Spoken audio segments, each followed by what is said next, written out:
Fala, meus amores! E então, um bom dia, ou boa tarde, ou boa noite, ou boa madrugada, de modo particular, de modo especial e principalmente de uma maneira amorosa, uma vez que a amorosidade é sim essa capacidade humana de estabelecer relações sempre tão honestas, cuidadosas, compreendendo as nossas diferenças, não como empecilhos para o convívio, mas na verdade como possibilidades para um complemento e uma construção de um lugar muito mais bonito, de um lugar muito mais plural.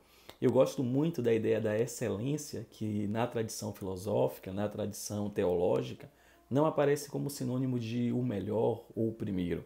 Excelência é a capacidade de sentir-se parte do que é maior do que você, consciente que a realidade não seria o que é se você não estivesse nela.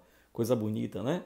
Excelência é a capacidade humana de sentir-se parte de um lugar que é maior do que você é, ciente que o lugar não seria o que é se você não estivesse. Porque a amorosidade é a negação da indiferença.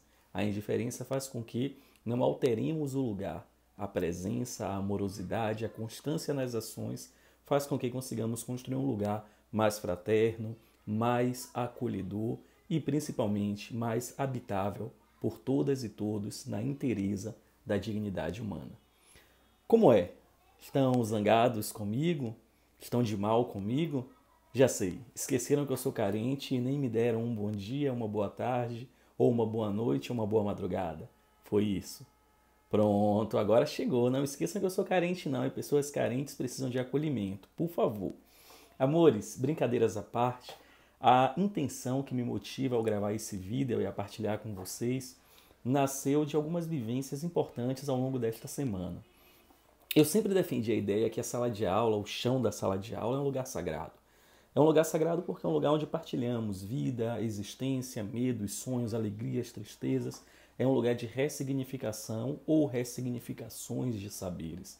É um lugar especial. Hoje, não o chão físico, uma vez que as impossibilidades advindas dessa grande crise sanitária que todas e todos nós estamos inseridos e vivendo, nós não estamos nos encontrando no chão, mas no virtual espaço.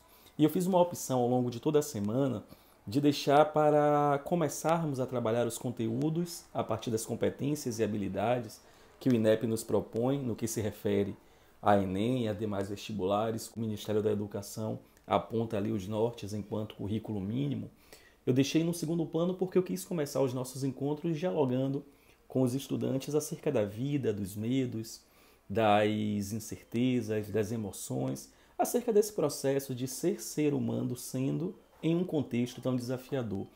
E me surpreendeu a insistência em algumas palavrinhas, a recorrência na presença dessas palavras. Palavras como saudade, como tempo, como otimização desse tempo, como melhor viver o tempo enquanto expressão. E então eu, ruminando sobre os encontros semanais, vi que nasceu em mim a lembrança de dois fragmentozinhos que eu queria dividir. O primeiro atribuído a Carlos Drummond de Andrade. Ele vai dizer que um dia desses eu separo um tempinho e ponho em dia todos os choros que não tenho tempo de chorar. Olha que coisa forte isso, né?